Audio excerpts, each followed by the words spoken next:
ওয়েমা শিটের mirror image প্রকাশের দাবিতে শুক্রবার এসএসসি ভবন অভিযান করেন চাকরিহারারা।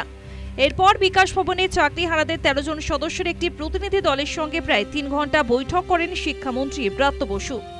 ২১শে এপ্রিলের মধ্যে মিরর ইমেজ প্রকাশ করা হবে বলে জানায় এসএসসি। তবে এসএসসির আশ্বাসের পরেও এখনই রাজপথ ছাড়ছেন না চাকরিহারা শিক্ষক শিক্ষাকর্মীরা। এসএসসি ভবনের সামনে অনশনে ৩ চাকরিহারা। তাদের মধ্যে একজনের শারীরিক অবনতি হয়েছে। শনিবার ৩ দিনে পড়ল তাদের অনশন আন্দোলন। এখনই মিরর ইমেজ প্রকাশের দাবি অনশনরত চাকরিহারাদের। তাদের দাবি পূরণ না হওয়া পর্যন্ত আন্দোলন চলবে বলে জানিয়েছেন তারা। কালকের যে মিটিংটা ওটা একেবারে একটা ললিপপ, আমাদের সাথে হয়নি এবং আমাকে নিয়ে যাওয়া হয়নি। আমার নাম কেটে বাদ দিয়েছে স্বয়ং ব্রাত্য বসু উচ্চশিক্ষামন্ত্রী। মমতা বন্দ্যোপাধ্যায়ের অনুগ্রহে যার চলে তিনি এইভাবে বিভ্রান্ত করার চেষ্টা করেছেন। রাত্রিবেলা শুনেছি আমাকে না নিয়ে যাওয়ার জন্য তাদের মধ্যে মারপিট হয়েছে। সুতরাং কালকের মিটিংয়ে কিছু হয়নি। আমরা অনশনের অবস্থানে বসে আছি এই কারণে, যোগ্যদের তালিকায় অবিলম্বে প্রকাশ করুন, মিরর ইমেজ অবিলম্বে প্রকাশ করুন, রায় রিভিউ করুন, যোগ্যদের চাকরি বাঁচান। অন্যদিকে শনিবার সকাল থেকে গান্ধী মূর্তির পাদদেশে শুরু হয়েছে চাকরিহারাদের ধর্ণা অবস্থান।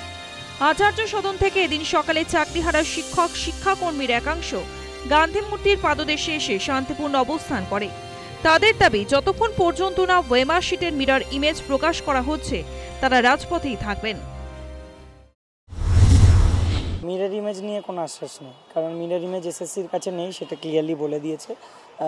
যদিও আমাদের জোরালো দাবি থাকছে যে আমরা শিক্ষামন্ত্রীকে এটা বলেছিলাম যে স্যার আমরা যেটা জানাতে চাই যে আমাদের এই যে ১৯,০০০ আমাদের প্রত্যেকের মনে হয় মিরর ইমেজ কোথাও না কোথাও রাখা আছে। যে স্কুলে গিয়ে আমরা কোন সম্মানের সাথে চাকরিটা করব, যেখানে দাঁড়িয়ে বলা হচ্ছে এরা চাকরিহারা, যেখানে দাঁড়িয়ে বলা হচ্ছে এদের প্যানেলটা ক্যান্সেল, তাহলে আমরা সেই সম্মানটা কি আমরা পাবো স্কুলে গিয়ে ছাত্রছাত্রী, অভিভাবক, অভিভাবিকা এবং শিক্ষক শিক্ষিকাদের সামনে?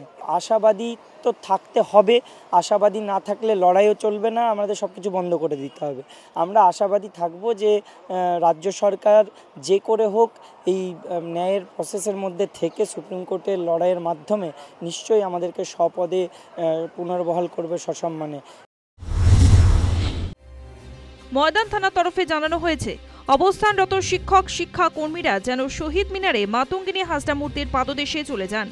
সেখানে তাদের জন্য পানীয় জল ও শৌচালয়ের ব্যবস্থা করা হয়েছে। News time.